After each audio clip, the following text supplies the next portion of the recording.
নওগাঁর নিয়ামতপুরে বিএনপি নেতা ও সাধারণ সম্পাদক মুস্তাফিজুর রহমান তারেক রহমান ঘোষিত রাষ্ট্র কাঠামো মেরামতের ৩১ দফা বাস্তবায়নের লক্ষ্যে ব্যাপক গণসংযোগ ও লিফলেট বিতরণ করেছেন। বিশেষ প্রতিনিধি সাইদুল ইসলাম হেলালের ভিডিও চিত্রে থাকছে বিস্তারিত। বৃহস্পতিবার সন্ধ্যায় উপজেলার বিভিন্ন ইউনিয়নে এ কর্মসূচি পালন করা হয়।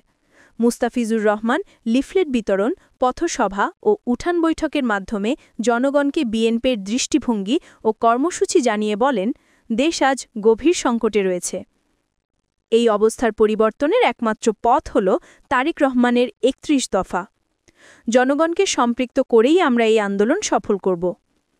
এ কর্মসূচিতে অংশ নেন স্থানীয় বিএনপি, যুবদল, স্বেচ্ছাসেবক দল, ছাত্রদল, কৃষক দল সহ বিভিন্ন অঙ্গ সংগঠনের নেতাকর্মীরা। এছাড়া সাধারণ জনগণ ও স্থানীয় গণ্যমান্য ব্যক্তিরা স্বতঃস্ফূর্তভাবে অংশগ্রহণ করে পুরো এলাকায় প্রাণচাঞ্চল্য সৃষ্টি করেন। উপস্থিত আমার প্রাণপ্রিয় আদিবাসী সম্প্রদায়ের ভাই, মা এবং বোনেরা এবং আমার মুসলমান ভাইয়েরা, প্রত্যেককে আমি শ্রেণীমতো দেশ নেত্রী বেগম খালেদা জিয়া, বিএনপির ভারপ্রাপ্ত চেয়ারম্যান তারেক রহমানের পক্ষ থেকে মুসলমান ভাইদের জন্য সালাম জানালাম, আসসালামু আলাইকুম। আদিবাসী ভাই বোনদের জন্য জানালাম নমস্কার, আন্তরিক অভিনন্দন এবং শুভেচ্ছা। শুধু আমি বলতে চাই, যাদের জন্য অনুষ্ঠান, এই আদিবাসী ভাই বোনেরা অত্যন্ত সহজ সরল মানুষ। এদের মধ্যে প্রাণের ছোঁয়া আছে, মাটির গন্ধ আছে। এরা যাকে ভালোবাসে তার জন্য জীবন এরা দিয়ে দেয়।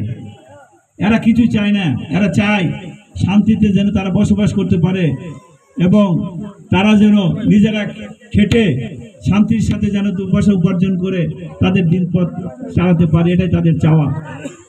আমার প্রিয় ভাইরা, আমার এই আদিবাসী ভাই বোনদের জন্য আগামী দিনের একটি সুন্দর পরিকল্পনা আমাদের প্রিয় নেতা জনাব তারেক রহমান গ্রহণ করেছেন, যাতে এই সব আদিবাসী ভাই বোনদের মুখে হাসি ফোটে, তাদের জন্য উন্নয়ন হয়, তাদের জন্য আর কষ্ট করতে না হয়। আমরা সেই লক্ষ্য নিয়ে তিনি যে ৩১ দফার মধ্যে তাদের কথাও আছে এবং তাদের ধর্মীয় যে উৎসব, ধর্মীয় যে কাজ তারা যেন সুষ্ঠুভাবে করতে পারে সেই ব্যবস্থা এই ৩১ দফার মধ্যে আছে।